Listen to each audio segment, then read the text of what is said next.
welcome to the Generation Hustle podcast, a show that explores the world of business, entrepreneurship, and culture, all centered around the millennial.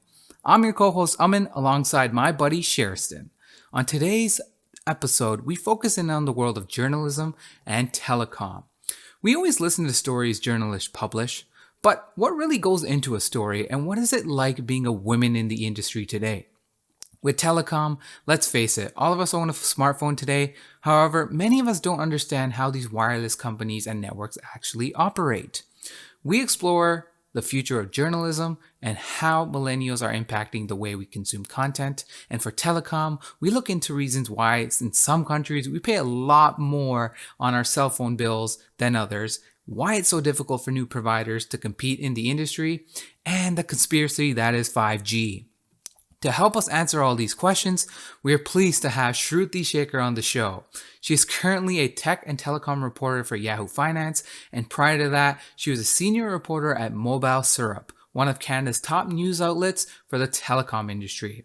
She has been featured on CTV News, presented on digital transformation at TechTO, and also holds a master's in journalism from the University of Western in Canada. So, without further ado, let's get into the show. Thank you so much for coming in. Of course, thank you for having me. We got a little bit of feedback about your career and your progress. So we were really excited to have you on here, just to kind of throw some questions at you. Obviously, Amin's going to try and set you up with some.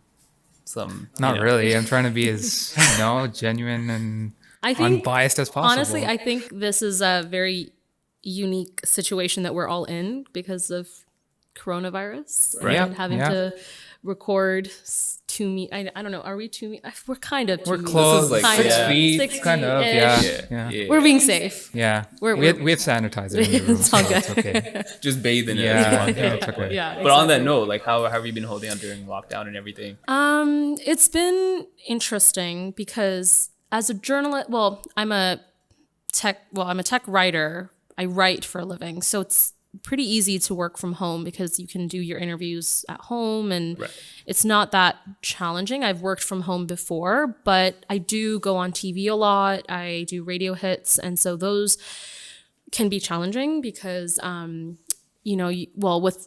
TV hits, you can do FaceTime or Skype. So it's not that bad. But then radio, you want to make sure that your audio's good, and it can be challenging, but it's been good. I think the biggest challenge for me is I live at home and my mom doesn't really understand what my job is. We've all been there. What do you mean? No, you're in a brown household. Like literally, my job is to talk to people, like interview people. And this one day she came to me and she was like, "My God, you talk all day. When do you stop?" And I'm like, I talk for a living. Like, that's my job. What do you want me to do? Right. Yeah. So it's been interesting. Yeah. This is what makes me pay for your gym membership and your pedicures and manicures, Mom. Yeah. I love her though. Love her. Yeah. But No, that's sweet. I like that. Yeah. I like that. So it's been interesting, but it's been good. Yeah. So you get paid for a living to talk, right? So how can you tell us how we can kind of get into that field? Because that's what I want to do now, apparently. Yeah, I mean, it's really difficult, actually. Journalism has definitely taken a toll, and I think the conventional concept of journalism doesn't exist anymore. I think you kind of have to be really enterprising to want to be a journalist. Like, you have to have loads of skills, like being able to go on camera or being able to write scripts.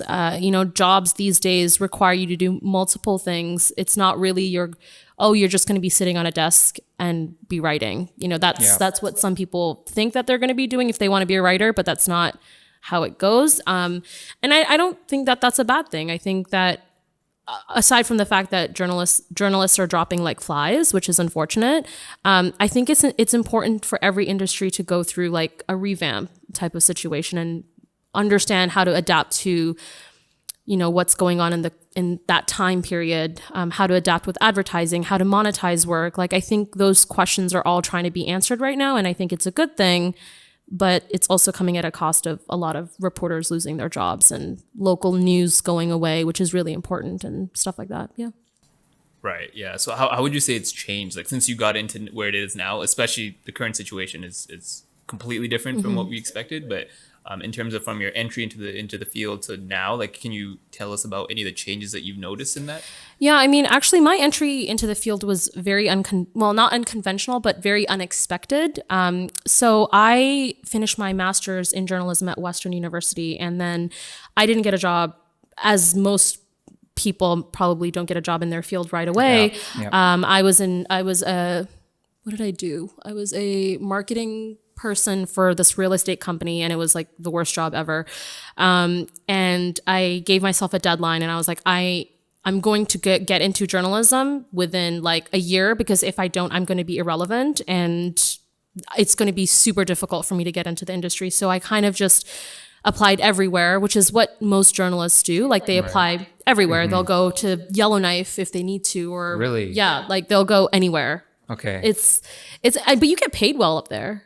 Well, Like- given the circumstances, But, like, I hope you get paid well. No, some reporters will actually do it on purpose. Like they'll go for 2 years, earn like $200K, and then come back to Ontario. 200K? Yeah, like you can earn some good money up Damn. north. Like, Okay. Jeez. yeah, it's cold, but worth Yeah, it. yeah. Like you're getting a lot of money. But yeah, and then I ended up getting a job in Ottawa as a political reporter for a newspaper there. And I was that's actually where I started my job as a telecom reporter. My first job as a reporter was being a telecom reporter, and I really hated it. Wow, okay. I really, really hated it because telecom is so complex. It's such a complex field. It's very technical, and it's really dry. Like it can be really boring. If you're not interested in the topics and you don't understand it, it's really hard to write something well, with emotion or whatever it is. It's hard to do a good job. Right. So I kind of went between different beats, if you will. So I started in telecom, hated it, went to lobbying. So, what stakeholders lobby the federal government for. Right. Really loved it, but I wanted to keep growing. And then I just started doing more, not necessarily general, but kind of like cultural stuff on the Hill. So like sexual harassment, verbal abuse. Those are important topics. That kind of stuff. And I really enjoyed that because I felt I was doing something. I felt I was doing what I wanted to do, which was report the truth about stuff. But then I really wanted to come back to Toronto. So and also I was dating someone at the time. I mean, isn't that how it all goes? That was the real real reason. reason. I was dating him, and then that ended, and we won't go there. Anyways, but I moved back to Toronto, and I got a job as a telecom reporter. Right. Full circle. We're back to square one. And I remember when I had the interview at MobileSyrup, and my publisher was like, because I thought I was going to be reporting. MobileSyrup, if you guys don't know, is like a very heavily based tech publication that focuses more on consumer products and like reviewing products and, that kind of stuff. And they also have a business side of their website. And I thought I was going to be writing more on the consumer side and like making videos of reviews and stuff. Okay. So, because I was like, oh, this is going to be so exciting. And I remember my publisher during the interview being like, so how well do you know about the CRTC? And I'm like, oh no. She's entering that loophole. I was like, no. But then I obviously was like, oh, I know so much about the CRTC. Like, I know everything because I really needed that job. Yeah. Right. So, but I think I realized that I really did love telecom reporting at MobileSyrup because I was working with not that I didn't love the people that I worked with in Ottawa. It's just, I just felt like I needed to do a good job in this job. So I was like, okay, let's just buck up and just educate yourself and learn about the industry because you hated it before, but let's try to change that mindset and try to figure out this industry. So I figured it out, kind of ish. I don't know. Seems like you did. I would say you're doing pretty Sure. well. I like Yeah. Like, I don't know. Thanks, guys. That's great. Yeah, and then now I'm a telecom reporter at Yahoo Finance, and that's it's a big step, and it makes me feel great where I am now. So For sure. yeah. Yeah. But I didn't answer your question. How have things changed? Going back to that. No, that's totally fine. Remember, I get paid for talking. Right, So right. yeah. I would say it's just, I don't think anything really has changed. It was difficult for me, and it's still difficult. And when I say it's difficult, I mean it's just really difficult to get a job. Like, you really need to know people to get a job. You really need to, like, the reason I got the interview at MobileSyrup was because I DM'd someone I knew who worked there, and I said, I need a job. Are you guys hiring? Yeah. It's that old saying, it's not what you know, who you know. Yeah. Right, Yeah. right. And timing, right? Like, Yeah. he literally replied back to me and was like, we have a job for the business reporter. Good timing. Like, Wow. that's literally how it was. And I can't skirt around and be like, apply to that CBC job, because you're going to be competing against like 500,000 people trying to get that same job. You have to know somebody. So nothing has really changed. In fact, it probably just got harder. And that's really unfortunate, because not only are jobs hard to come by, but you need to be really good at what you do. You have to be able to do video. You have to be able to do audio. You have to have a good presence. You have to be doing more than just journalism. Like, are you enterprising? Do you have contacts? It's a lot, and it's not easy. So The role has expanded. Oh yeah. And it's not like you get paid a lot. Like, people in journalism don't get paid a lot. You have to work your way up, or you're working for a big company and they're able to give you that amount of money. So yeah, nothing has changed, and it's just gotten harder. So Wow. Okay. good luck to anyone who wants to be a journalist. So I highly recommend you get other skills.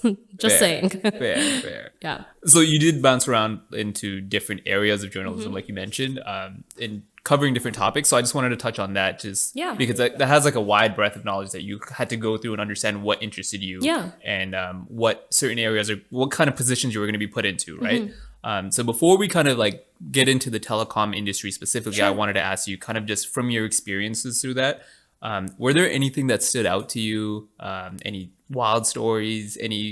Anything that, us Trolls. right? Yeah, or that you can call them out now too, but like anything that we wouldn't see. I mean, I definitely would say, like, when I first started on the Hill, I have to say, things have definitely changed now.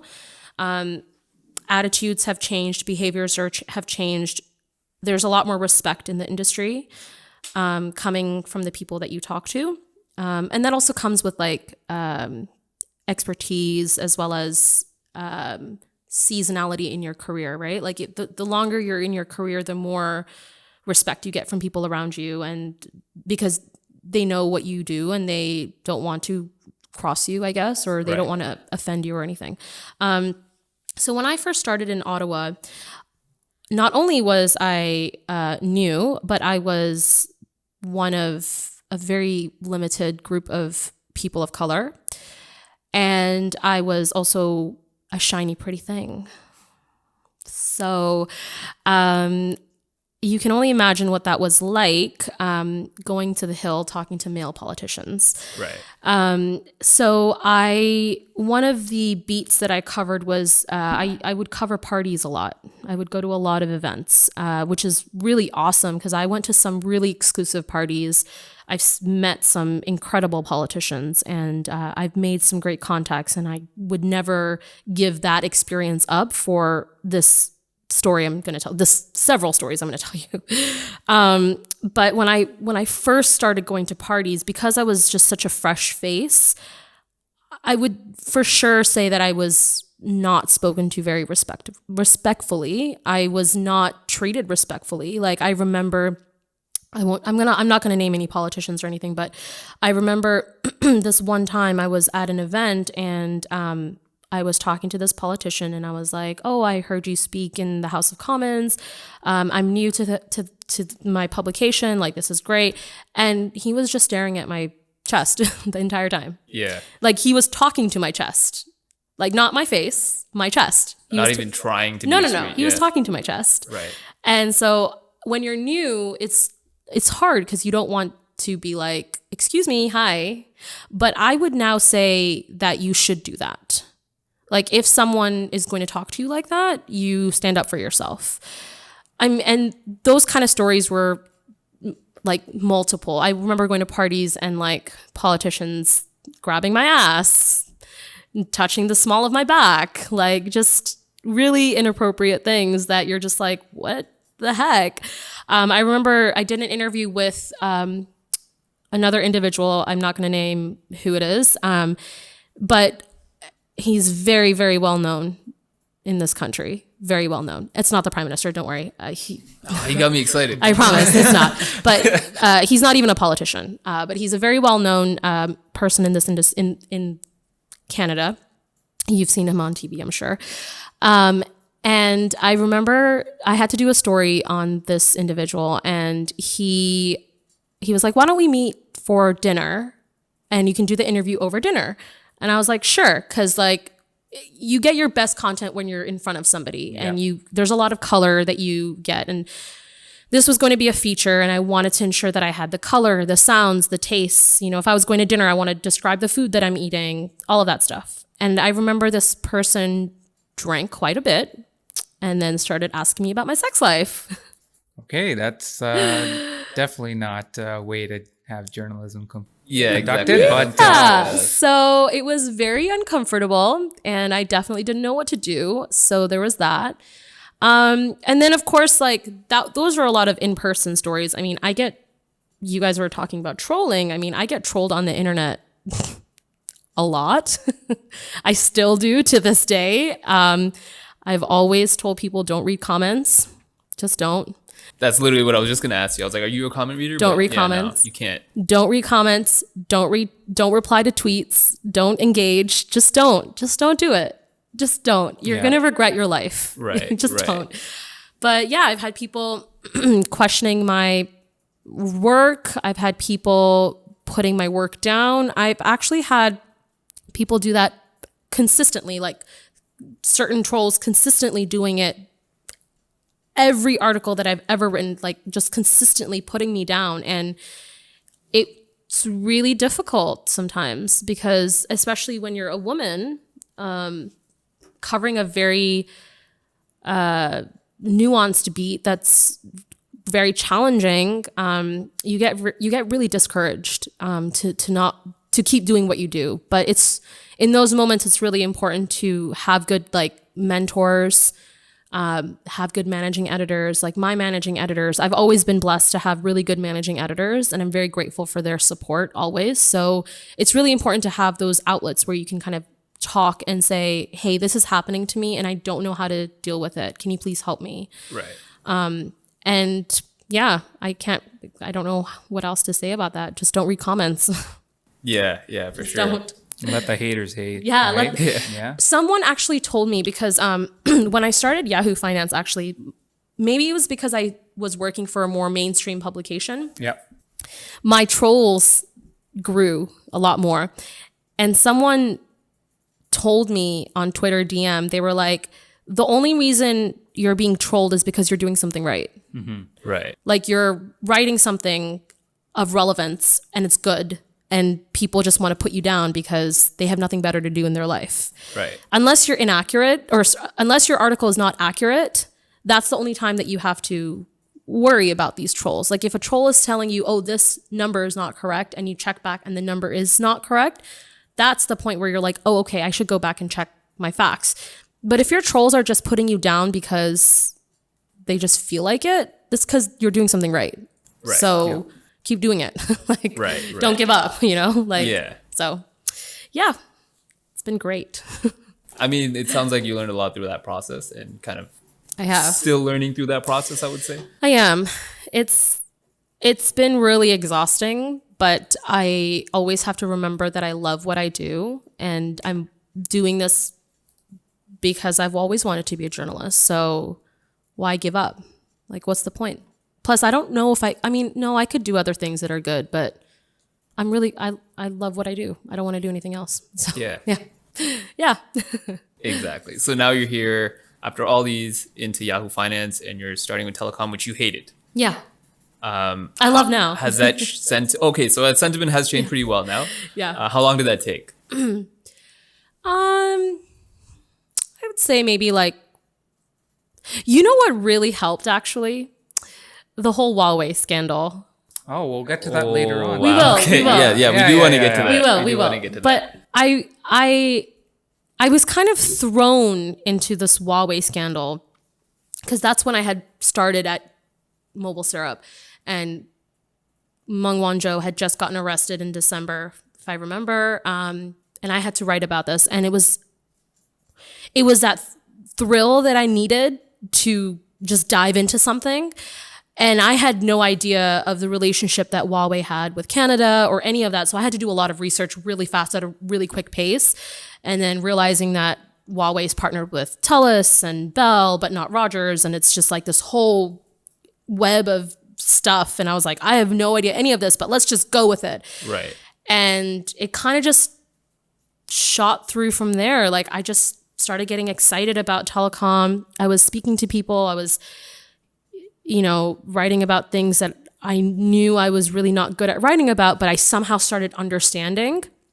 And I was like, oh, this is so interesting. Yeah. Like, this is really cool. Yeah. Oh my God. So yeah, I guess that's where it started. Started pulling you in. Yeah. I still love it. I mean, I was saying to you guys earlier that like, I'm also a tech reporter. So I write a lot about, like Google, Apple, Facebook, and now because of COVID, a lot of things like working from home, online work, like what have they had to do because of now having to work online, like the arts industry or e-learning, e-commerce, like all of these industries are kind of pivoting to that online structure. So I've been doing a lot of really cool features. I remember doing a feature about this super, super, super, super micro brewery in Vancouver. And they hadn't even had a website. They didn't even have a website. Wow. And they had, because they're so small, like they just have such a small base that they weren't doing deliveries. They only had like a small shop that was like attached to a bigger brewery. And they had like a certain number of customers. And I was like, okay, we're just going to keep doing what we're doing. But then COVID hit and they had to create a website for the first time. Yeah. Yeah. And it was so interesting to talk to him about creating a website and like doing sales online and stuff. So my reporting has slightly pivoted, but I'm still reporting on telecom, but it's kind of like twofold now. So Right. yeah. Sweet. I mean, we as millennials kind of consume content differently as well now. Yeah. So really what I wanted to know, because since you've been in journalism for quite some time, is how has your experience and knowledge of how millennials consume content changed? And what are the impacts moving forward for anyone in journalism or media companies in general?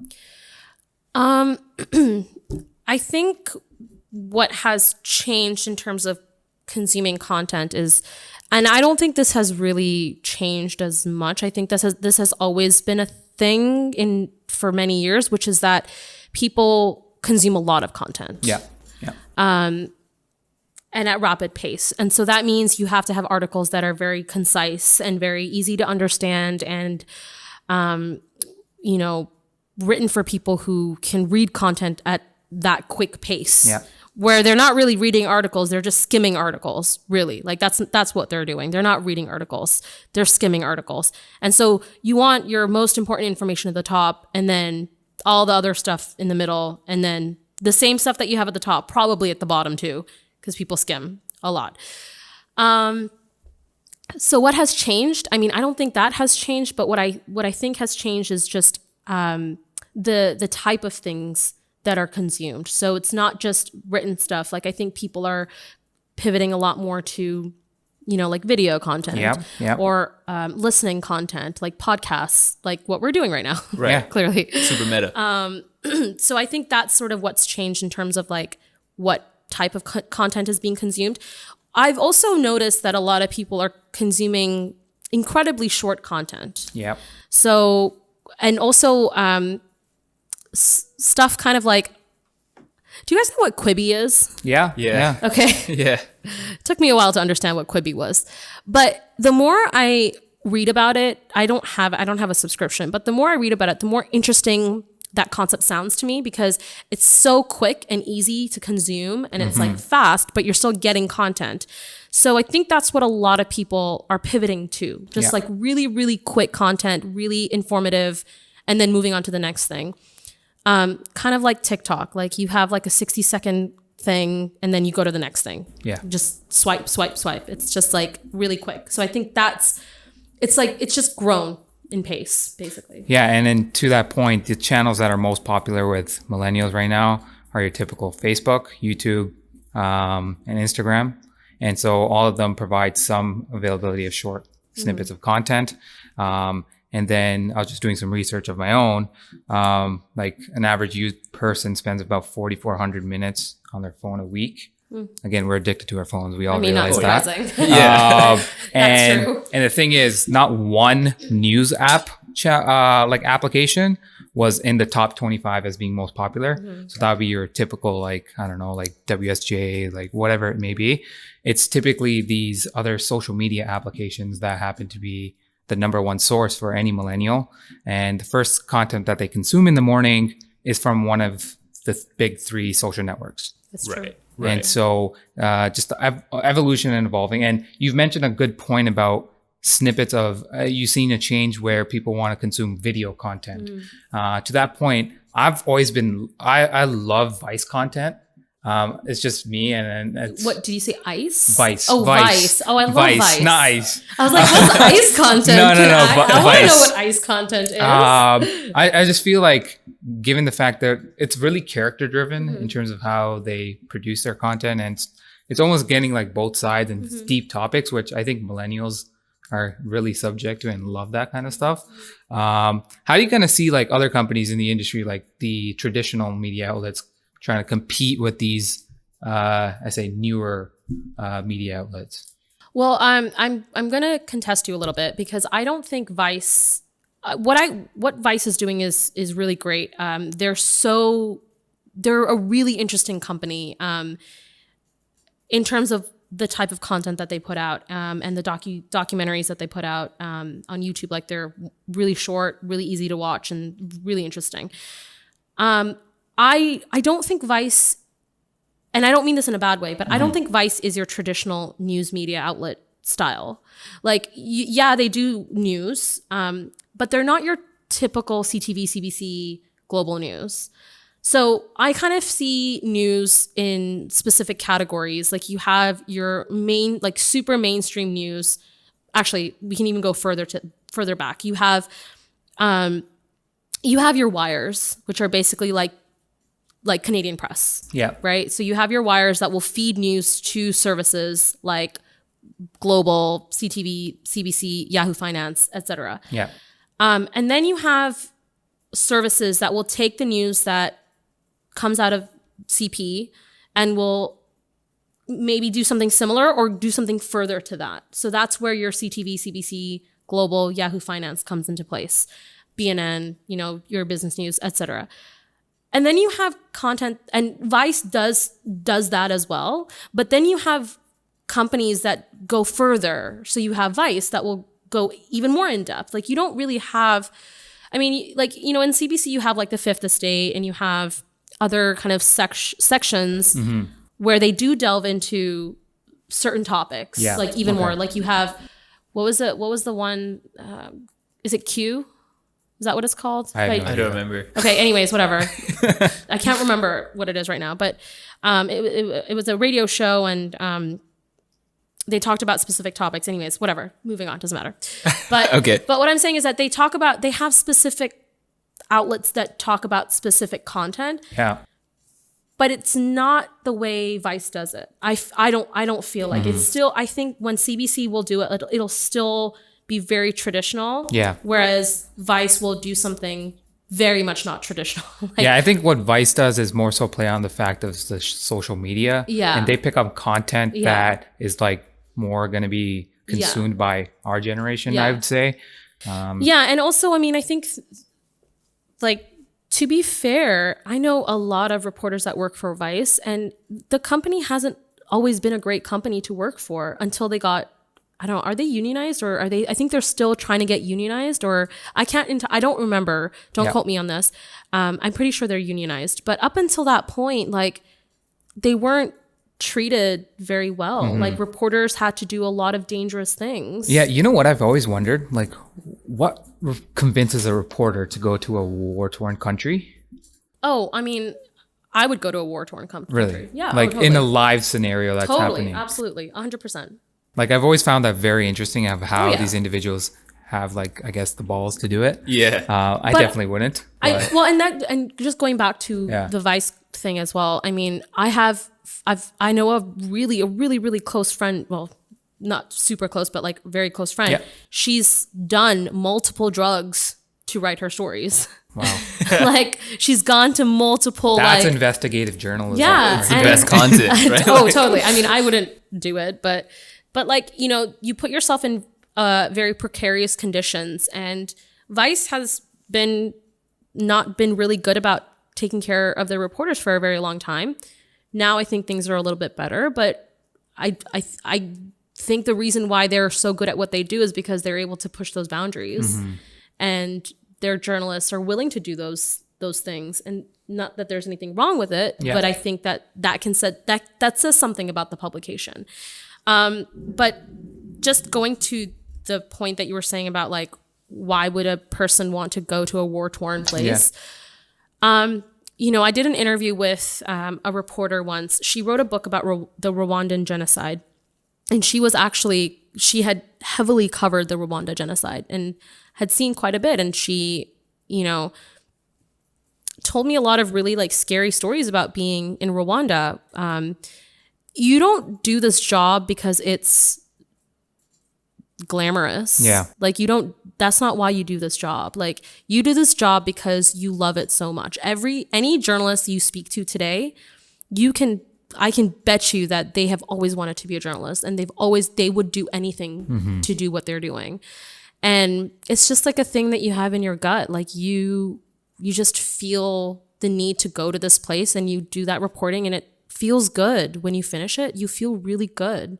And it just brings a great emotion to the person doing that job after going to a war-stricken place or reporting on drugs or, you know, whatever it is. Like, it feels good. So, yeah. Yeah, I think it's the field of line. Like, why are you in the financial sector? Well, one, I've always been good at numbers. Okay. Do you love what you do? I love tech. So that's something I love. Okay, but that's part of what you do, right? Yeah, so part of what I do is obviously always looking at areas of how to automate things, and that involves tech. Right. Involves processes. Obviously, I don't really relate that or correlate that to traveling to a war-torn country. No, but, no, of course not. But I think the passion drives whatever you're trying to do. Exactly. The passion drives whatever you're doing. And so what compels a person to join the financial district versus going to a war-torn place, I think is just what you have always felt like doing or what you're passionate about. Yeah. Okay. And now we've talked about journalism, so we can finally get into some fun topics of the telecom world. So excited. So we'll be focusing mainly on the Canadian market, but kind of looking at the universal landscape of telecom.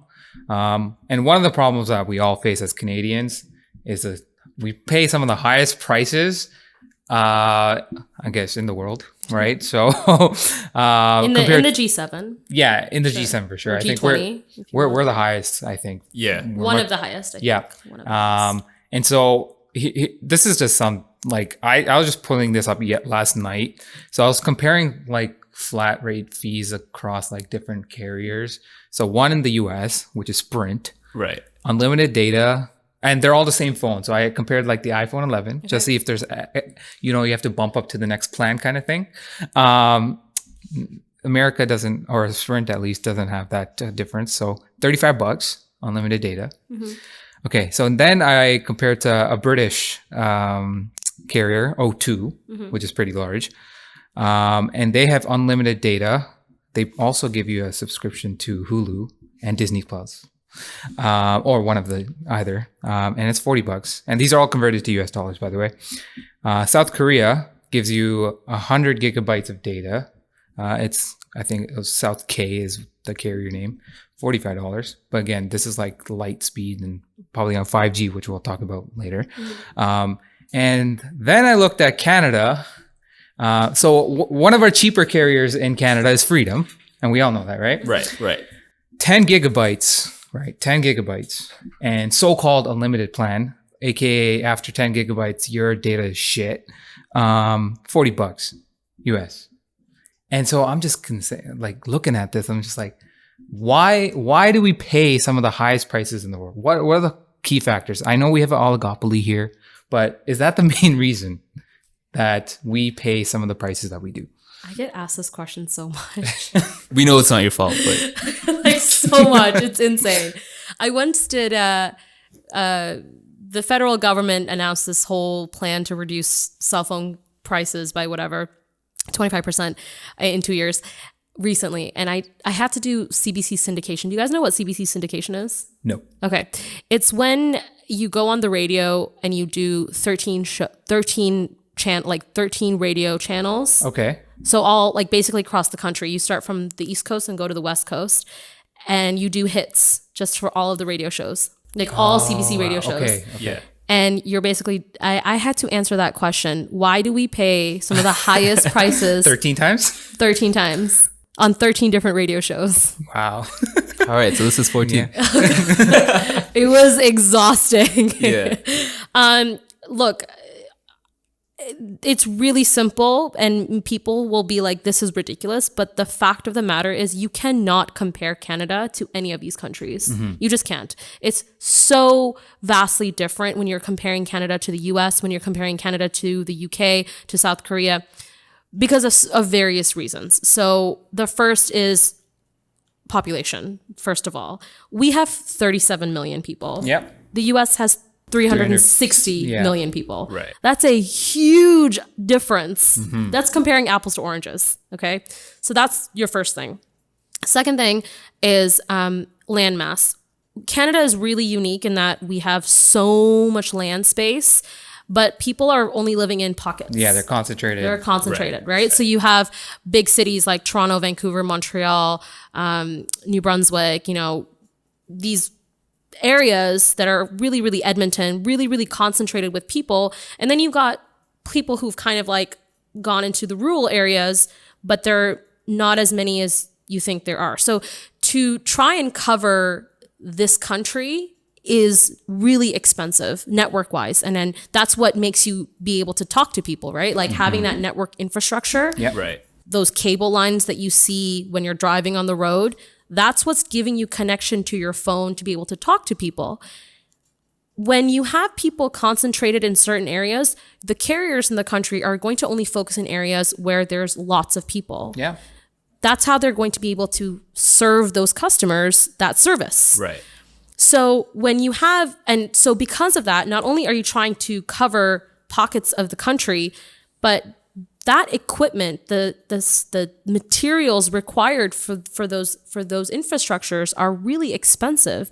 So to try and cover like the country with the infrastructure that you're putting out and realizing that certain parts of the country are not going to be connected or no one's living there, you're wasting your money. Yep. Right. As a telecom carrier, you're Yeah. wasting your capital infrastructure, right? Like the money that you're putting to build out these network infrastructures. So, but obviously people still live in some of those areas. So they have to build out. They have to, like, it's their duty to build out and make sure that everyone is able to have some form of connection. Yep. So by doing that, how are they going to get their money back? Right. Your bill, Yeah. right? So it's, that's one of the other reasons for why you have high bills. And then of course, again, going back to the concept of like this landmass, why are, not only telecom or cell phone prices, why are they so expensive? But like, why is a plane ticket from Toronto to BC so expensive when you can fly from Paris to Germany for like $15? Right. Like, why is it so cheap? It's because it costs a lot of money for an airplane to function, to actually be used to travel from this part to the other part and carry all those people. So fact of the matter is that it's just that the carriers want their money back. Canadians are going to say, well, that's not fair. Like, why? Why do I have to give money to the carriers? Well, then don't get a phone. Yeah. That's easy. I can do it. So to that point, though, comparing, I'm not trying to defend the carriers. Like, Yeah.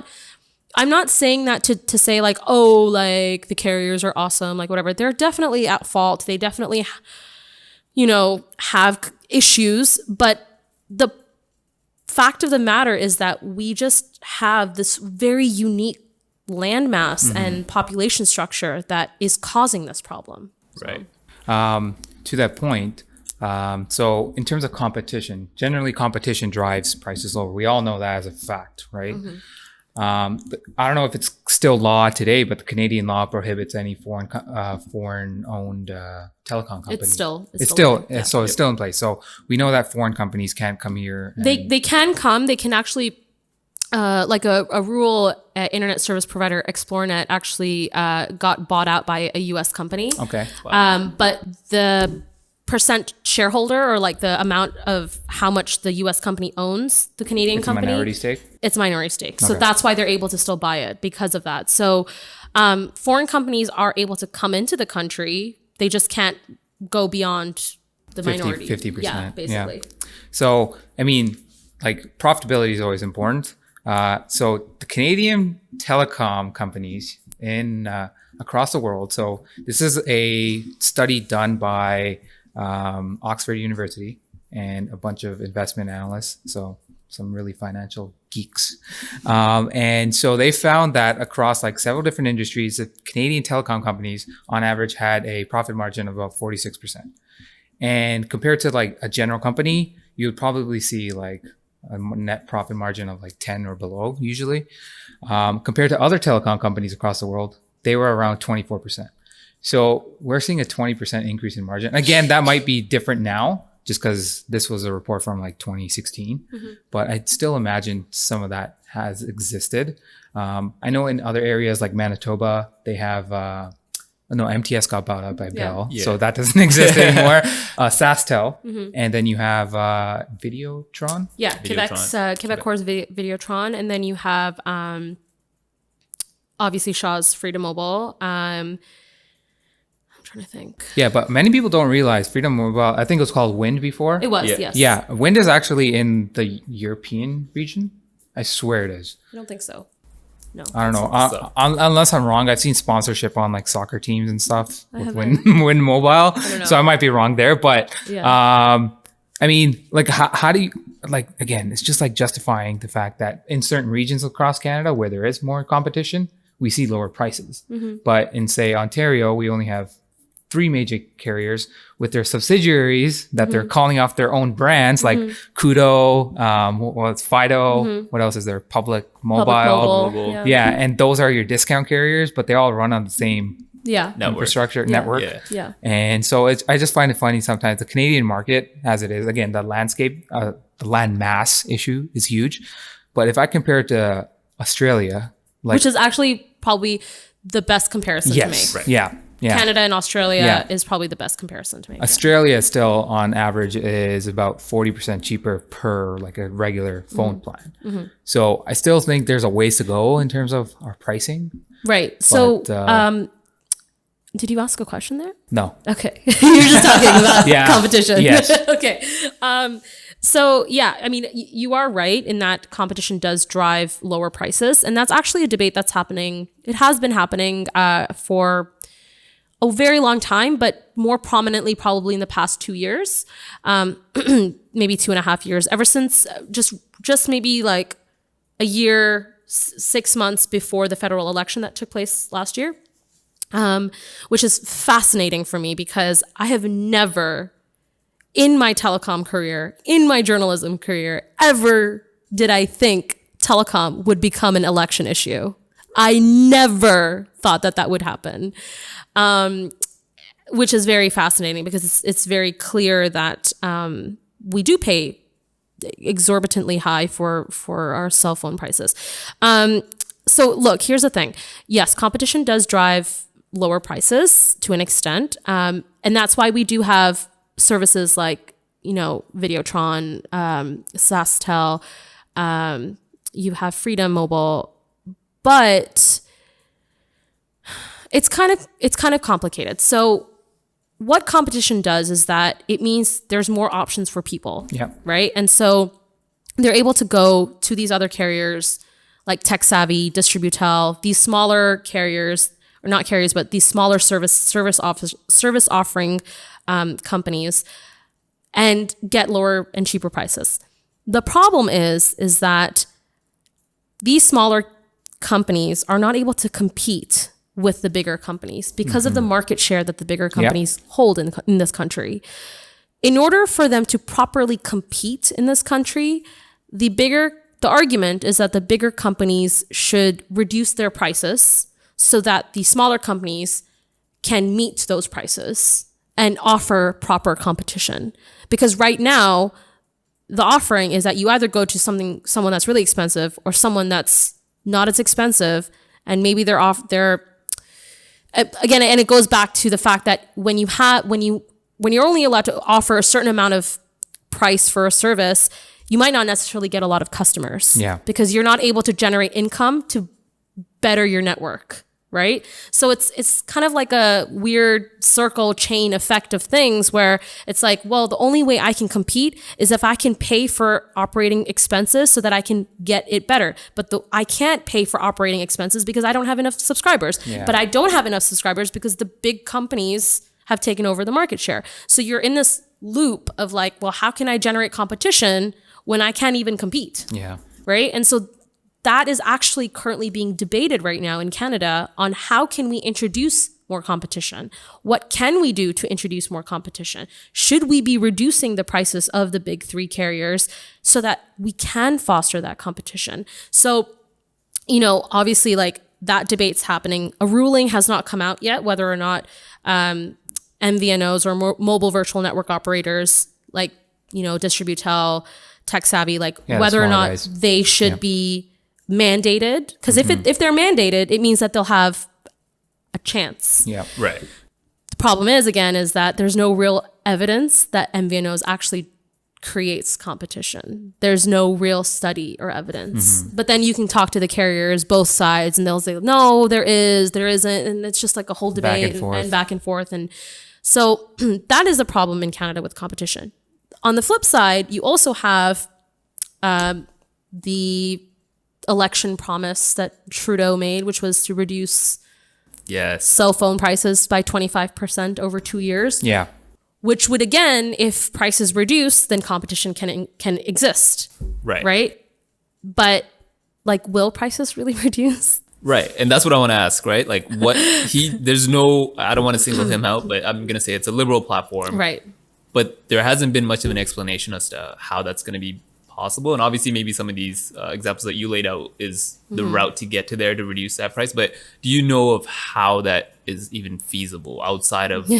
Again, another question I get asked a lot. To be honest, I really don't know how it's fully going to be possible. One thing that we can see is that it's not going to happen over 6 months. It's going to happen over 2 years. And it's going to be a gradual decrease of the prices, which is what the innovation minister had said to me when that announcement had first come out.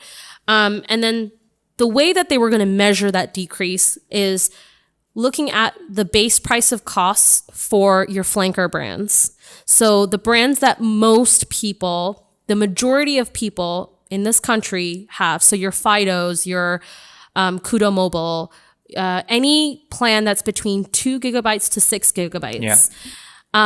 Those phone plan prices, they're going to look at the price that it was at from October 2019 onwards. So the prices will start reducing, or maybe December 2019. Sorry, I can't remember the date exactly, but those prices will decrease over 2 years by 25%. And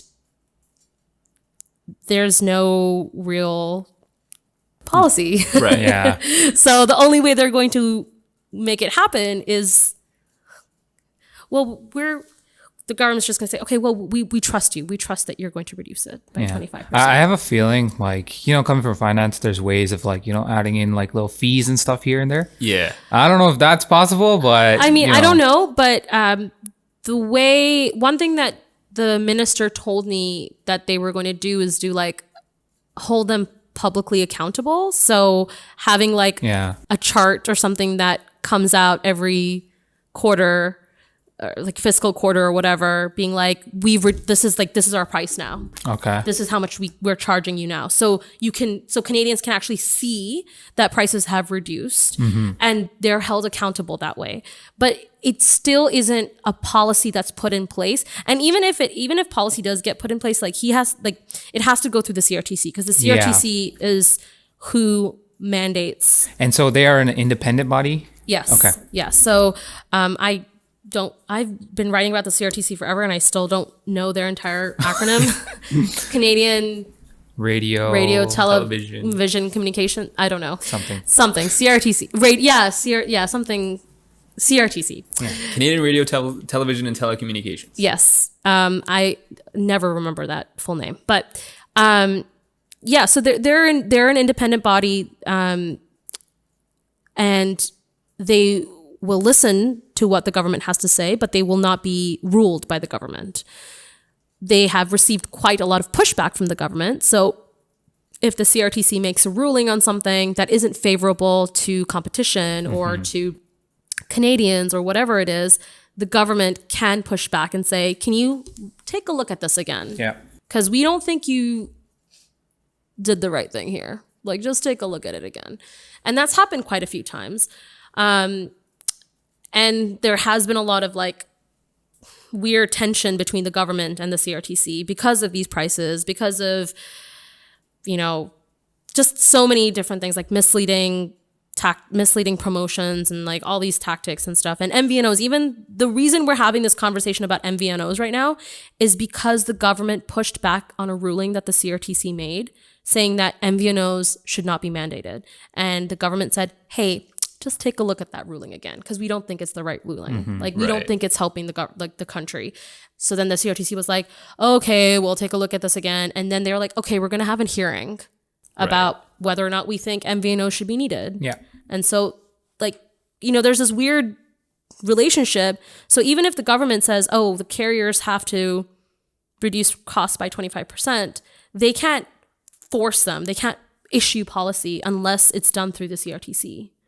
So that's why nothing has come out, because they can't. They're not allowed to. Well, hopefully we see some type of change, but because it burned in my pocket lately. Yeah, for sure. To be fair too, though, prices have actually reduced. Yeah, I've seen it for sure. Like I've seen them reduce, and some of the promos these days are insane. Yeah. Like I'm not going to say who my carrier is. I'll tell you guys later off the record. I'll tell you guys off the record.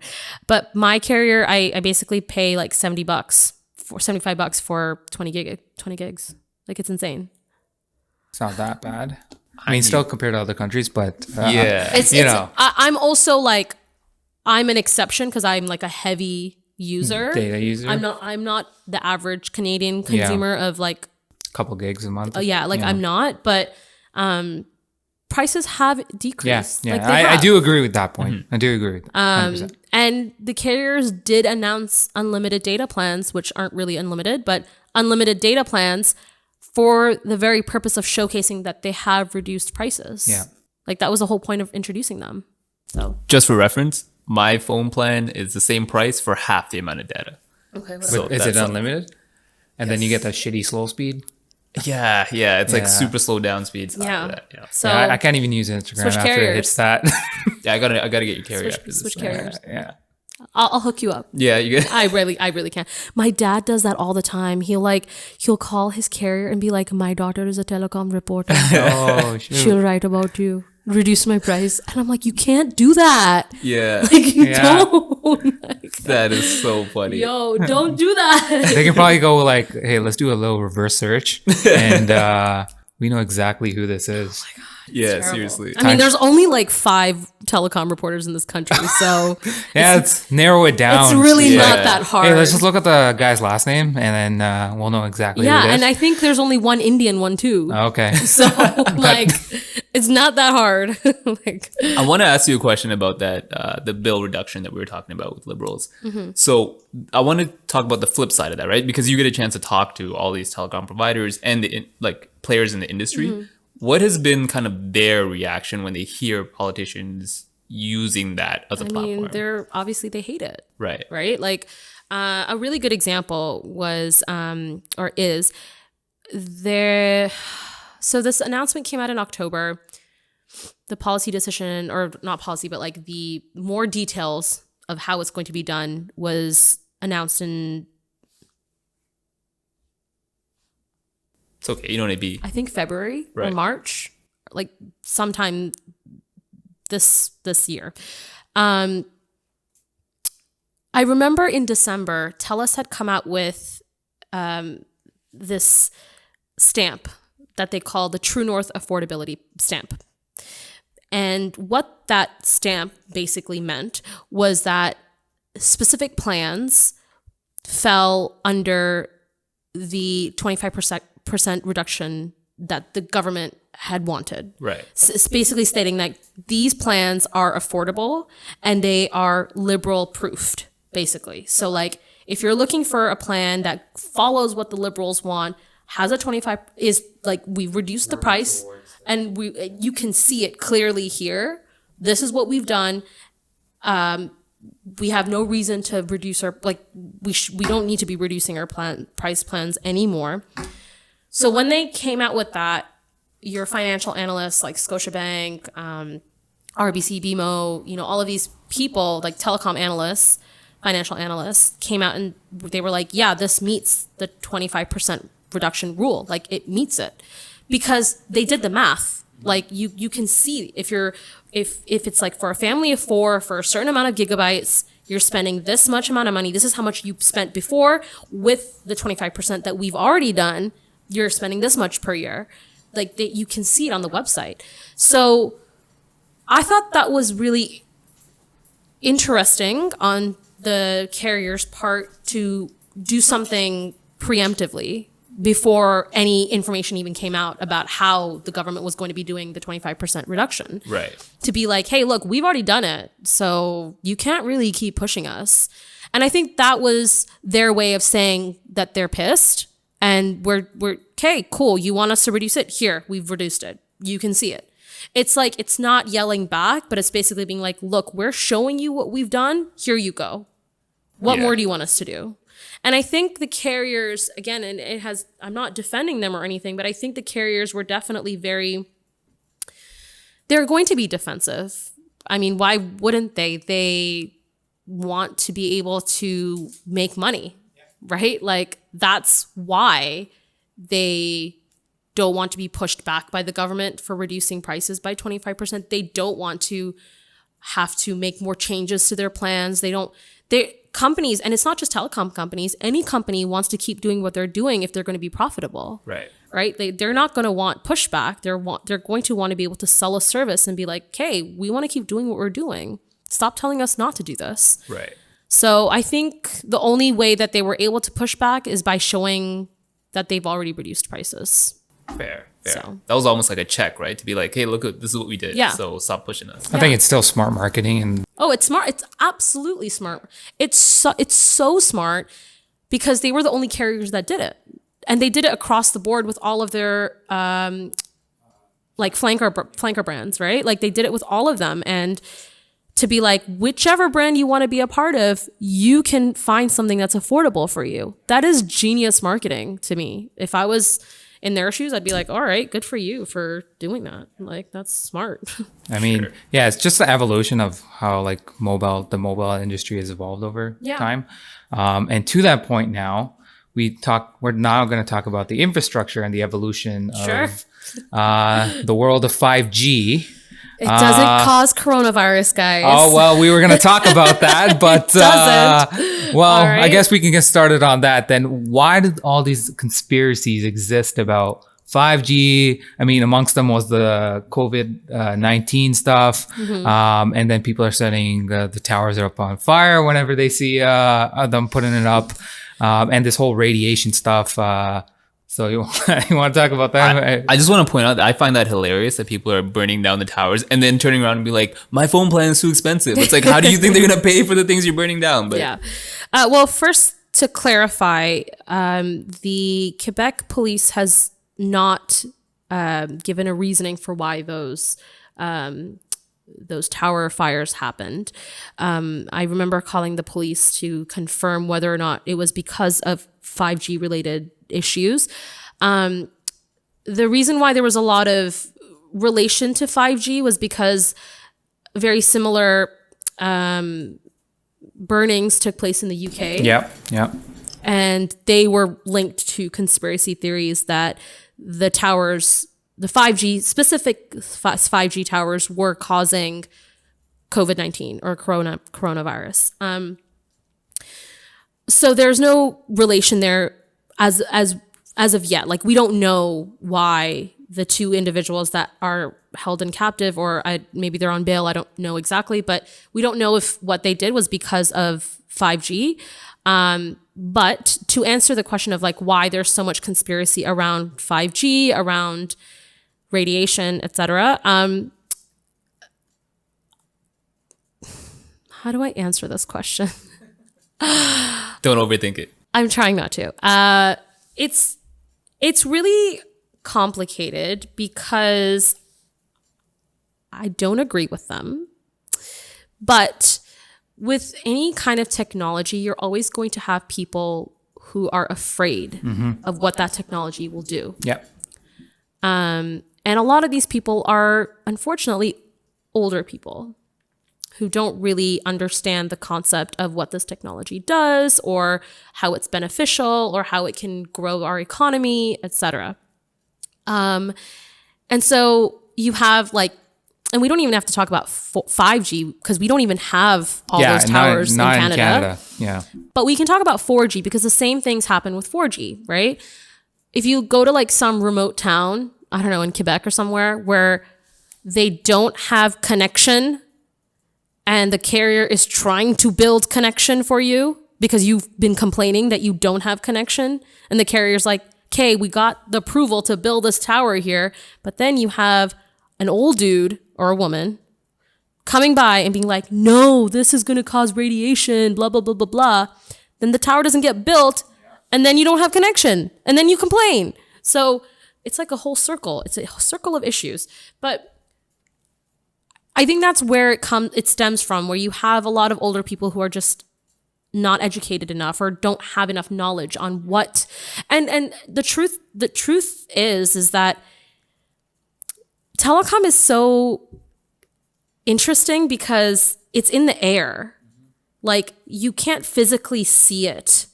Like, we're talking on microphones right now, which is a type of technology. It's connected to your laptop. You can physically see this infrastructure being used.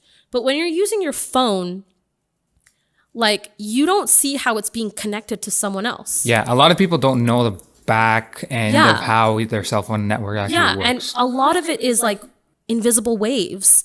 And a lot of people relate invisible waves to waves that can cause harm. So there's a lot of misunderstanding around like how network infrastructure works, or the radiation that goes behind it, or whatever tool is needed to function a network. There's a lot of misconception. But what is fact is that anything the carrier wants to do, any carrier, if they want to even introduce a new phone, for example, whatever it is, they have to go through the government of Canada to ensure that it is safe.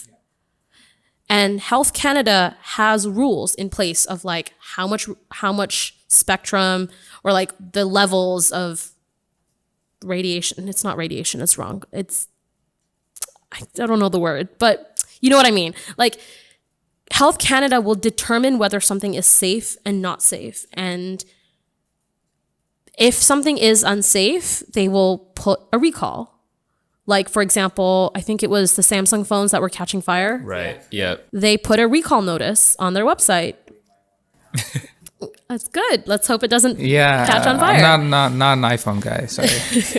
Yeah, I saw those green bubbles when you were texting me. Gave you anxiety, didn't it? It gave me a lot of anxiety. I've had that conversation with my girlfriend. She was just like, "Oh, you're one of those people." Yeah, I can't explain it, but I feel it's a green. Like, I can't iMessage you. I can't FaceTime you. You're one of those people. Hey man, I just haven't gotten used to the whole interface. To being cool? Oh, wow. Okay. I mean, Clearly. I'm just an Android guy. Always been. All right. I think I lost some of my reputation. Yeah. Anyways, yeah. So, I mean, like, the fact of the matter is that's why there's so much conspiracy around these radiations and causing harm and health risks. There is no evidence that telecom towers cause cancer. There is no evidence. If there is evidence, it's not a reputable one. Like, I have not seen a reputable source writing something like that. And I just think that there's a lot of lack of education, lack of understanding in terms of how networks work, and not understanding that the government is not going to put you at harm's length when introducing something. Yeah. So, yeah. And so in terms of the evolution of 4G to 5G, what are its key advantages? And like, what are the key industries that can kind of thrive on it beyond obviously the mobile carriers? And what the impact is going to be on those kind of new companies that use 5G to kind of advance their product sets or whatever it may be. Right. So let's take it back for a second, because I think people need to understand what 5G really is, Right. or even what 4G is. So 4G, okay, actually, let's go back to 3G. So when there was the change between 3G to 4G, you went from being able to text people to being able to surf the internet, and being able to like listen to music online and doing those things that you do every single day right now. And you're like, wow, this is so easy. Remember, like back in the day, if I don't know how old we were all the same age. Yeah, right? we're Remember back 27, 28 around there. Yeah. Remember back in the day when cell phones first came out and you got your first cell phone and your parents were like, don't go on the internet because we're going to get charged like $5,000. Yeah. And then you accidentally went on the internet and you'd be like, I've because you had to like close it so fast because you didn't want to get charged like thousands of dollars. So that was the evolution that took place between 3G to 4G. You can now go on your phone and just go on the internet and be like, hey, la la la, like whatever, who cares? So going from 4G to 5G is literally like, let's put it this way. Someone once told me that right now you're able to download one movie in a few seconds, or in maybe a minute or two. When you have 5G, you're going to be able to download like 4,000 movies in like 5 minutes. Like, that's how fast it is. So it doesn't mean that you're going to be downloading 4,000 movies, because that's stupid. I don't even think it will fit on your phone anyways, but Yeah, I don't think like you don't have that much space anyways. But the point is the speed and the latency. And what I mean by latency is just like the lag. the lag. Yes, the lag. So, for example, like when you're on a Skype call right now, there's like glitches, etc., or a Zoom call or whatever. With 5G, you won't have that. Yeah. You won't have those glitches. Why is this beneficial to certain industries? There are certain industries that can fully take advantage of 5G because of the no lag issue. So some industries that would highly benefit from this are doctors, medical industries, people that are trying to do remote surgeries, highly beneficial. You can have a person doing open heart surgery from Brazil to someone who's getting the surgery maybe in Canada, like literally using a robot on his end, but the doctor's in Brazil and he's doing open heart surgery and there is no glitch. That's how beneficial it's going to be. I got goosebumps thinking about that. That's really cool. Yeah. It's like really cool. And other little simple things like autonomous vehicles or like, you know, IoTs, right? Like being able to live in a home that's completely electronically connected is really interesting. Like it's super. I don't know if I would personally live in a fully connected home. I still like doing things on my own. Like I still like want to go and punch in numbers into my microwave to pop popcorn. Yeah, it's just something we're used to, and Like I'm really used to that, but I feel like our kids might be like, yeah, I think it's a generational. it's a generational thing, Yeah, for it's a sure. generational Yeah. thing. It definitely is. But I think that's where you can go with 5G. And it's not just these industries, right? Like you could be at a concert, but not be at the concert. Like you can have a virtual concert in your home and not miss out on your favorite artist because you're able to see it and it's like vivid and it's beautiful. It's like right there in front of you. You can have another really, this is probably the best example for why 5G is so good is, so right now, the other thing that's important to note is something called network capacity. So what that means is a lot of people are using a network, right? So like, let's say there's a really, like, I'll give you an example. Last year when the Raptors won, Yes. we had our parade or our what is it called? The rally, whatever, the parade downtown. There was about 2 million people. It still was one of the worst parades ever organized, but anyways, I digress. So many security issues. Yeah. I purposely didn't go to it because Yeah. I was like, I'm not getting myself. So like, I guess I'm undigressing if that's a word, but our work where I used to work is actually right across Lakeshore, Okay. like where they start off. yeah. And so like our boss is just like, you know what, guys, like you're never gonna see this in your lifetime Just again. go. Just go. Yeah. And he's just like, oh, you're not working today. Yeah. We waited there for like literally 2 hours for like the bus to come Yeah. through, and it was just like these kids started mobbing in front of it. Yeah. And like I was just like, where's like the security measure? What if like some kid gets stuck under there, or like God Yeah. forbid it, Yeah. nothing happened like Yeah. that? But I'm just like, there was no organization at all. Yeah. But Yeah. we still won. We still won. So let's look at that parade for a second. There was about 2 million people in the downtown core, which is pretty small. Like it's not big, but 2 million people stuck in that area. And unfortunately, what happened was that there was, I believe, a stabbing that took place, right? Was Like it a a stabbing or was it a shooting. shooting? Yeah. Okay, yeah, it was a shooting. And a lot of people were obviously scared. They were running around. A lot of people were even just trying to get home, and no one had connection. Everyone lost connection. Why? Because there's 2 million people and all of their phones trying to get connected onto this network. That's a lot of congestion.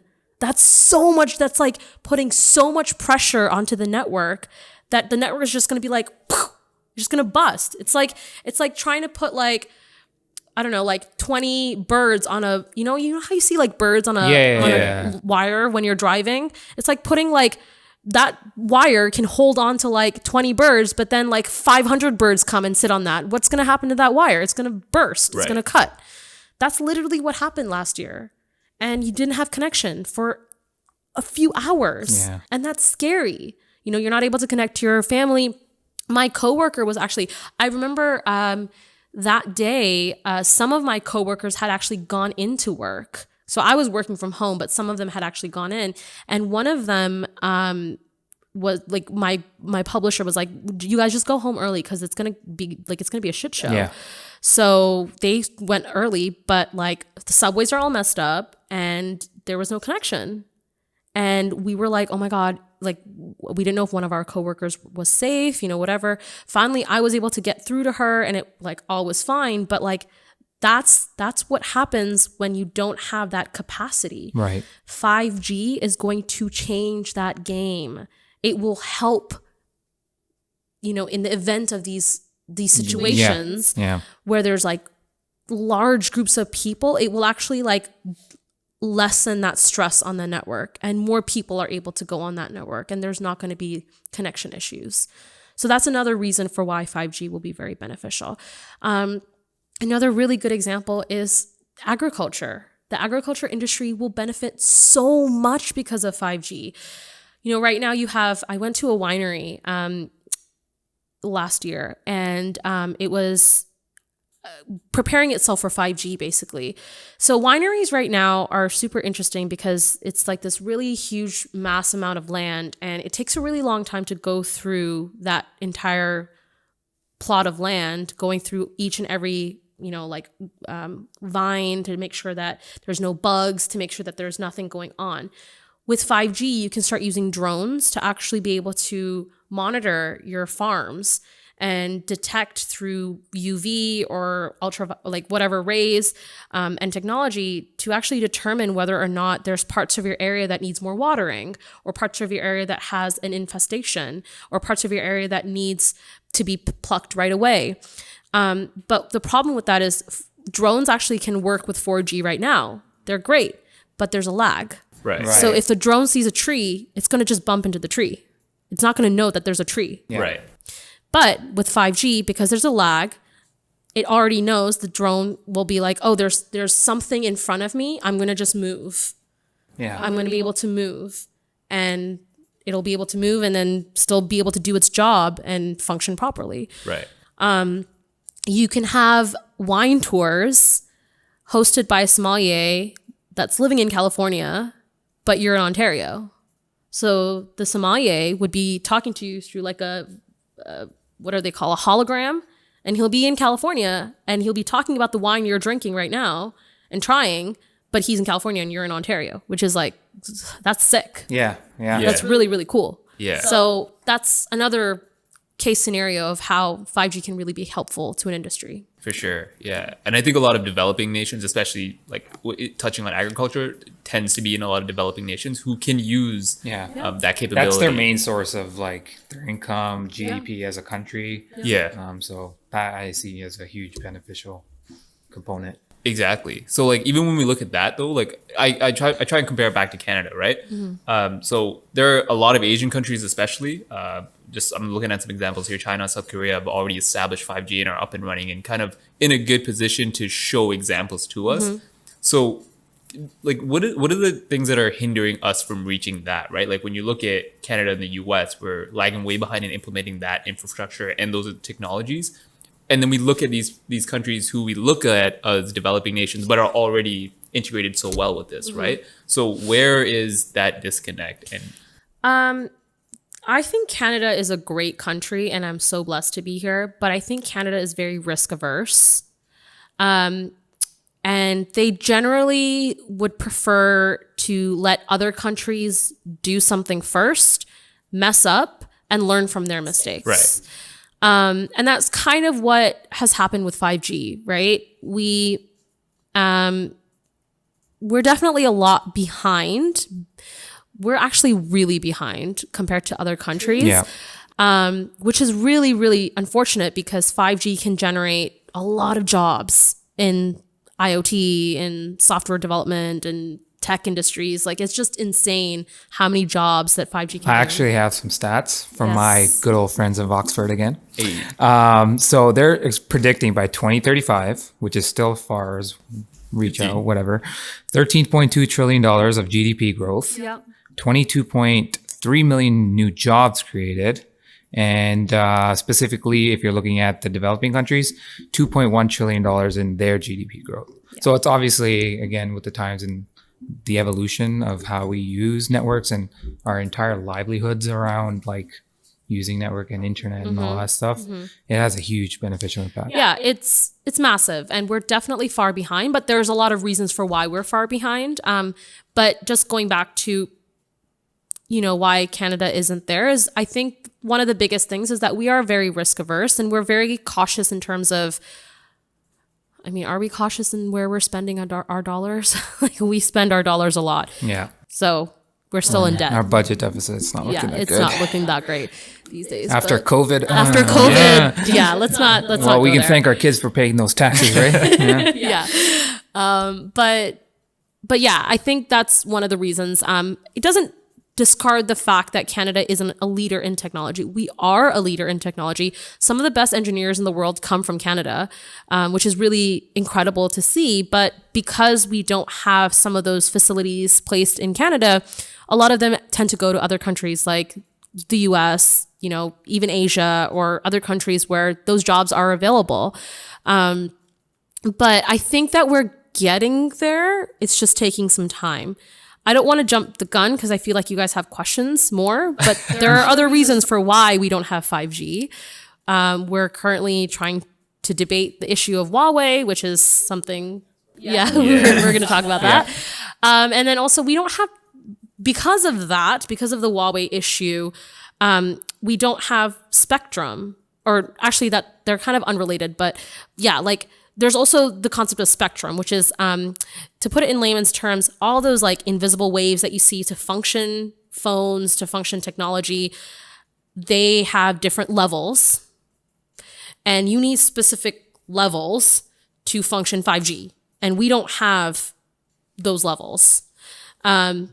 Those are usually auctioned off by the government. Yeah. And we're going to have an auction in December. I don't even know if we're going to have one because of COVID-19, which could delay 5G even more, which is really unfortunate. But because of that, we have to wait. Like the carriers will buy these bands, and that's how they are able to function phones. That's how they're able to function 5G and all these other things. So you go.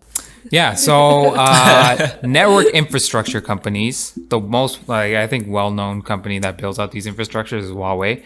Again, we all know the Chinese government subsidizes them so heavily that it really makes it easy for them to build this infrastructure in a lot of countries. I mean, even if you look at developing nations like Africa, Huawei's pretty much built out their entire infrastructure related to networking, just because the whole subsidization, but that's another story for another time. But how does that kind of impact our relationships with those companies, or sorry, that company specifically Huawei? And are there other competitors in the industry, and why can't we use those to establish our networks and systems? So why is Huawei so popular? Oh, do we have 3 hours? No, I mean, if we wanted to, but kidding, no. Okay, long story short, we have to go back to a few years. So a lot of people don't know that Huawei actually has had a relationship with Canada for over 10 years now. They came into the country in 2008 as a network player to build out infrastructure and help carriers with, their infrastructure. And then at the time, they ended up partnering with TELUS. So TELUS is, okay, I have to be very clear, and I'm going to try and explain this very much in layman's terms, and so that you guys can understand this. So in a network, you have the wires and cables and the towers that you see outside.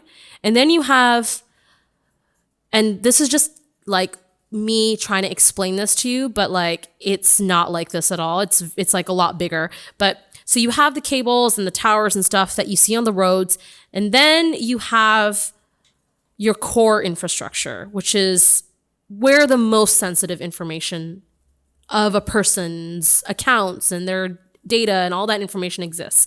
So essentially, when you're making a phone call, you dial a number, it goes through the towers that you see on the road, which then gets connected to the box that's in your carrier, realizes that it's a text message or a call, will go back to the towers and connect to the person that you're trying to call.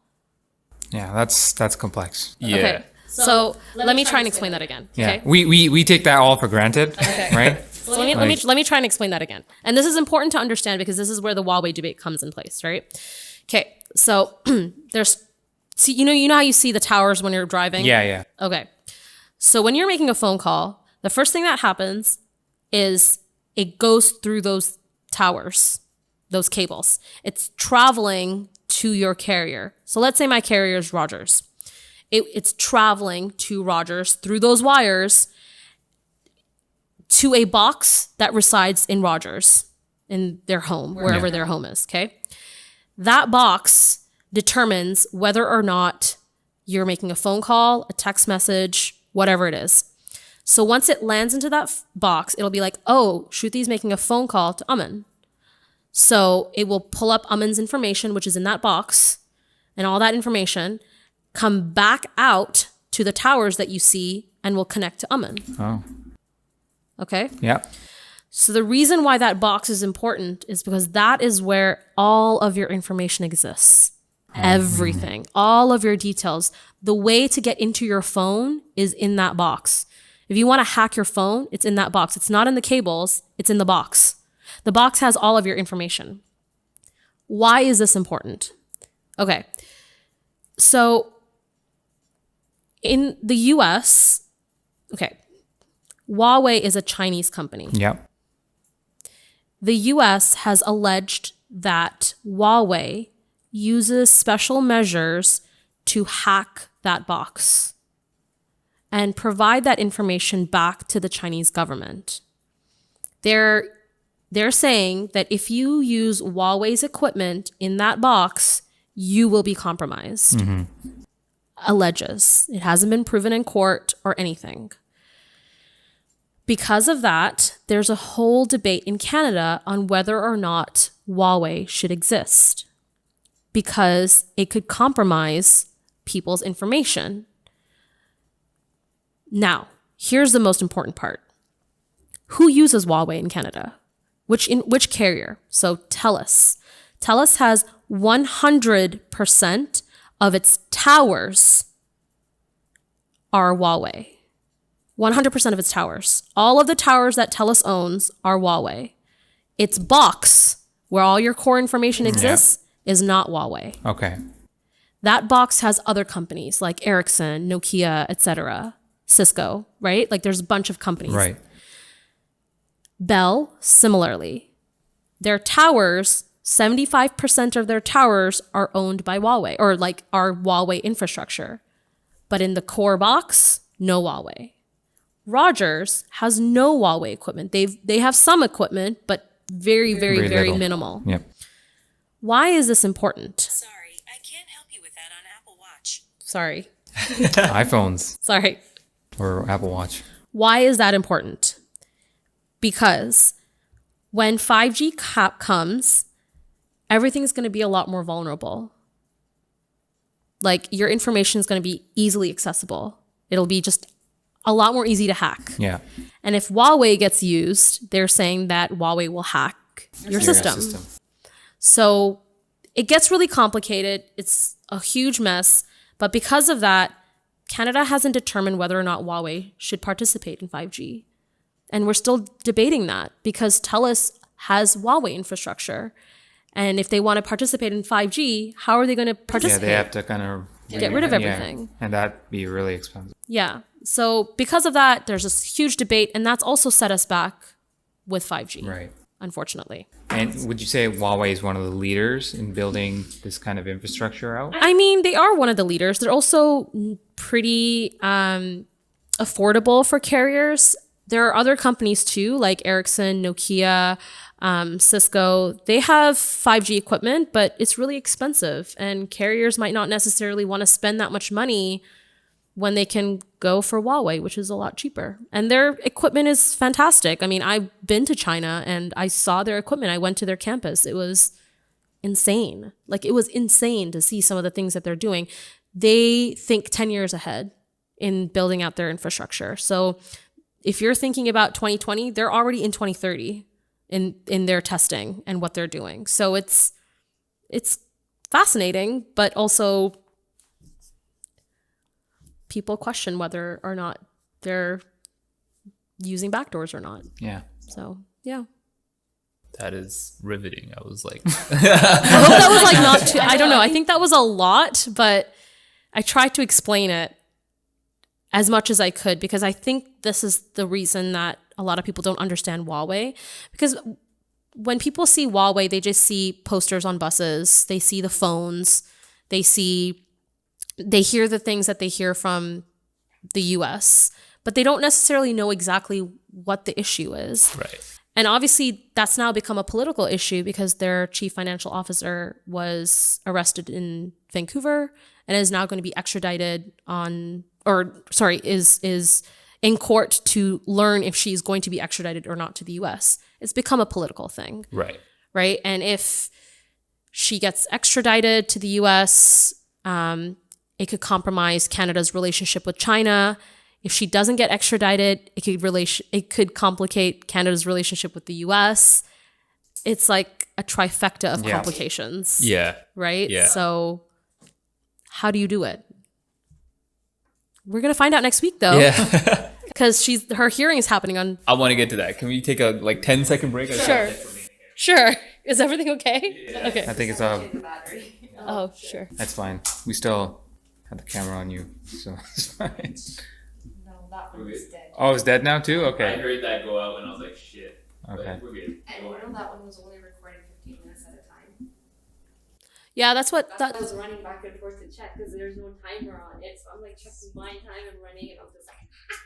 So actually, I used to film with the Canon, and they only do 15 minutes at a time. Yeah. I didn't realize because this one does half an hour, so I just assumed that would be like. Oh no. Yeah.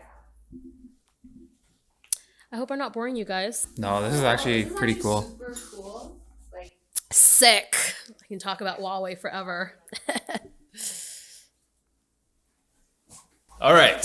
So we're back on Huawei. Okay. So you mentioned the CFO who Yes. is, Meng Wanzhou. Yeah. and you said there's something coming up next week. Yes. Can you touch on that? Yeah. So again, going back to the issue with Meng Wanzhou is she's been charged with 13 counts of bank and wire fraud, as well as the company subsidiary Skycom, which allegedly operated in Iran, which is an issue when it comes to not working with Iran, essentially. Yeah. World Trade Organization rules, etc. And then the company itself has also been charged. They've been alleged that they've been using a lot of banks to funnel money, etc., and work with companies to get more money, whatever. So she was arrested when she was transiting in Vancouver. On the U.S. basically informed Canada, and Canada arrested her. And since then, there's been this ongoing strain in the relationship between Canada and China because of the arrest. And so since then, there have been a lot of court hearings. And next week, I believe it's on Tuesday or Wednesday. I can't remember what day exactly, but the court will essentially determine whether or not she gets extradited. I need to double check this. Can you give me 1 second? We can Actually, Google check as well. I tweeted it actually, Oh, okay. so I can just look at my tweet. Give me 1 second. Sorry about that.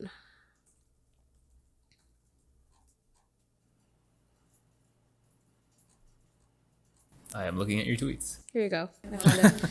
Okay, so basically, yeah. So on May 27th, on Wednesday, the Supreme Court of British Columbia will announce her reasons for judgment in the Meng Wanzhou double criminality extradition case. So it'll be interesting to know what that decision is. Yeah, I'm very curious to know whether or not she will get charged, what charges those will be, will she get extradited, and what will that mean for Canada and Canada's relationship with Huawei. I think whatever happens, I don't think Canada is in any good situation. I think whatever happens, we will be in a tough situation, whether it's with China or with the US. Right.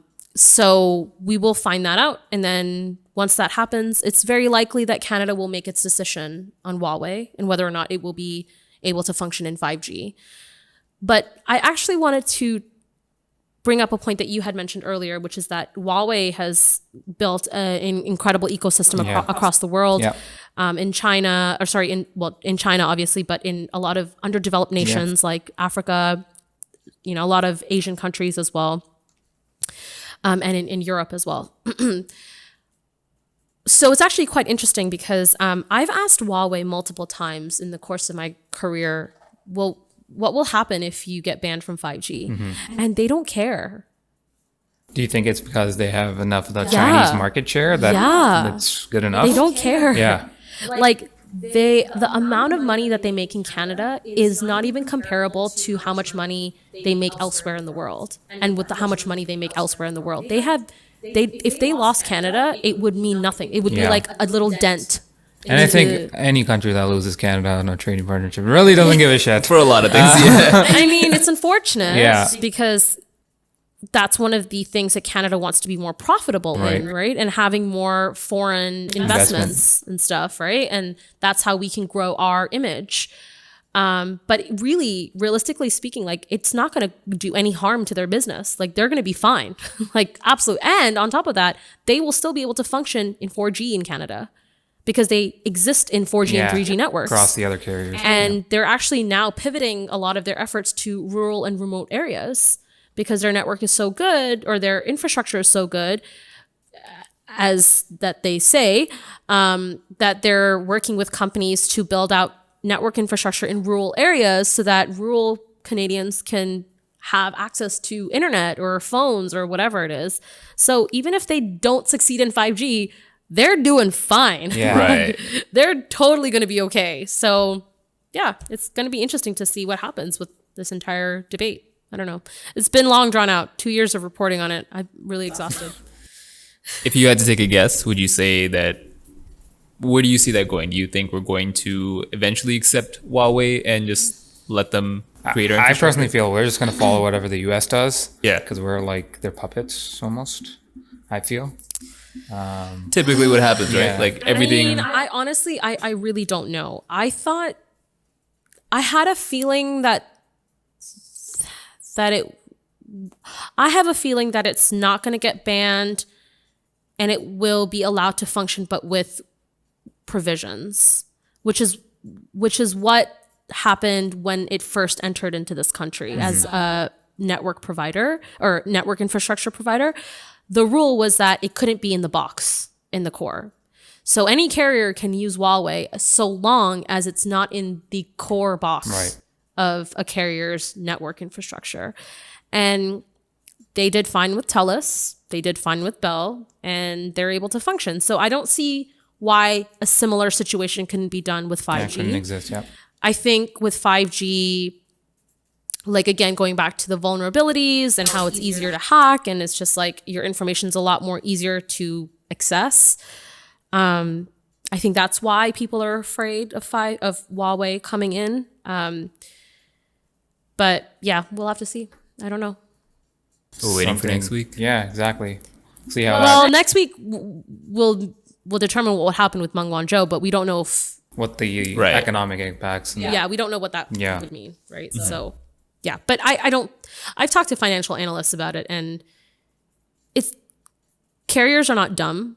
Like they're gonna have a plan B. They have a plan A to Z. I went to an American school for a long time. No, we're Z. I say Z. You say Z? Yeah. I say Zed. I don't know. It's Zed. What's wrong with okay. you? I'm guessing Well, I'm just another reason for why you're not cool. Oh man.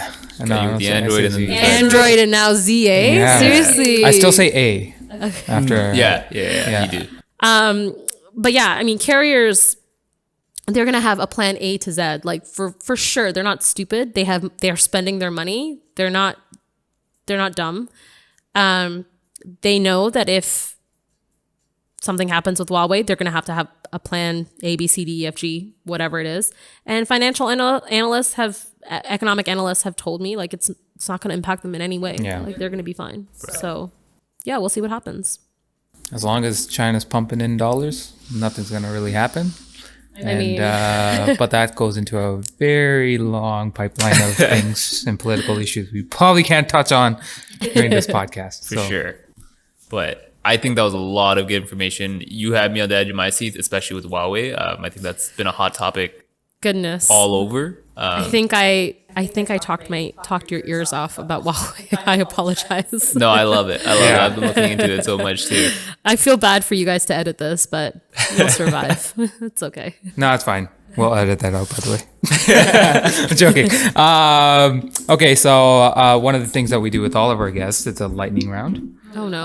And so, Oh goodness. I mean, we always like to talk about the topic at hand, but we also like to get to know our guests a little bit Do I have better. to- is it like time? No. Time? Okay, good. Thank God. So I can think about it for a second. Like 5 seconds. Okay. Yeah. So it's timed. But not Okay. not literally time. Okay, so sure. I'm gonna let Sherston take the lead on this, and so Okay. yeah, let's go do for this. it. Let's do it. All right, cool. So we're going to go through some questions here. So, what is your go-to glass of wine? If you drink, sorry, I should have asked you that first. I do drink. Okay, cool. Yeah. What is your go-to glass or drink of choice? My go-to drink of choice would be a glass of wine. I used to really like Cabernet Sauvignons, but now I like a Shiraz. I prefer South Australia. You know what's funny? So our last podcast guest said the exact same thing as you. Shiraz? Yes. Okay. It's a lovely wine. It's very I think Shiraz actually is a wine that's is a little hard to like at first, but when you've had your share of wine and you start to experiment with different flavors and stuff, Shiraz is a very unique flavor. It has a very unique flavor, and I really enjoy it. It's lovely. It's just I was going to bring a bottle for all of us Oh, to we drink have to after drive this, back. but then we have to drive back. So yeah. whatever. But anyways, yeah, so a glass of Shiraz from South Australia. They have beautiful wines. Awesome. Do you have a question for it? You're the one leading this. All right. So, next question is we're going to pivot from your drinks to your food. Okay. Do you like pizza? This is not the question. It's like a leading question. I just had butterflies in my tummy Oh, why? because I love pizza. All right. Are you a pineapple on pizza person or not? Oh, you guys gonna hate me. I love pineapple on pizza. Thank you. Really? You guys like it too? I do. He does. I Oh, don't. yo, we're Right? just, Like, we're thank just you. like on. I'm just Sorry, pull that back. We should not touch each I know. other. It was Like, instinct. It was was I'm instinct. losing Yeah, sorry, points sorry. today, like left, right, and center. Like, Yo, pineapple on pizza is good, but I can also do without pineapple on pizza. Like it's fine. Yeah. It's not a big deal. Yeah. Fair. I All just right. can't do it. All right. You have a long day at work, terrible day at work, dealing with a bunch of annoying people, especially politicians, like you touched on. Okay. How do you go home and unwind? Well, I don't have to deal with them anymore. Right. I'm now dealing with telecom people. Okay, yeah. That's a whole other issue. Okay. How do you go home and unwind? I come, well, now I'm working from home, but before when I was working from like a newsroom, I work out every single day after work. So I work out and then I come home and I eat a really nice meal, whatever it is, and then I have a glass of wine. Okay, awesome. So that meal was the pizza and the pineapple and then the Probably. wine. You just tied it all together. Yeah. I love it. Absolutely. That's exactly what it is. Every single day. All right. Pizza. Yeah. All right, last question for you. Yes. Who would you say is your most significant role model in your life? personal or business. Yeah. It can be your mom or it can be someone across the world. Like it doesn't have to be, A role model. To be honest, should I pull a Matthew McConaughey and be like, I am my own role model? man.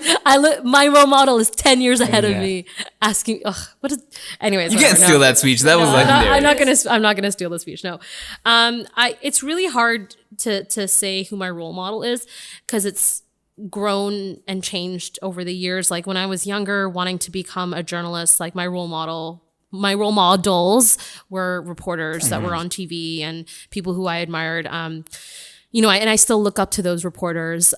One reporter who we're still friends, and I actually told her that I looked up to her, which was a very surreal moment. She's actually a global news reporter, Mercedes Stevenson. She used to be at CTV. Anyways, so she's an example, but when it comes to my personal life, I look at my dad, and my mom, but really my dad, love my mom, but really my dad. I don't want her to watch this and be why didn't you put me as your role model? She's she'll say it. Don't worry, Dad's gonna be in the hot seat, not Yeah. yourself. But I really do look up to him. I'm an only child, and my dad, we moved a lot growing up. So my dad was really the one, he became a CEO of a bank. He was just so busy, but he was still so great about making time for me. And making sure I finished my education, like my studies. Like he would edit my essays. Like it was just an incredible thing to see him juggle work and his like home life. And I really aspire to have that for myself. And then I actually would also say my mom as well, because that was when I was younger, but like my mom and my dad have a nonprofit organization that they run now. And for the first time in my life, I'm seeing my mom work. And I've never seen her work before. And it's actually really endearing to see her work the way she does. And actually even just living at home now, because I was living in Ottawa for 10 years alone. But that was like my 20s. Like I'm just like going around having fun, like drinking, like whatever. But now I'm like 30 and I get to see my mom.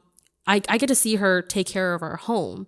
And that's so insane for me to see. Like that's such an inspiration, because I get to, I always criticized her being like, oh, you never went to work. You never did this, like whatever, blah, blah, blah. All you do is take care of the home.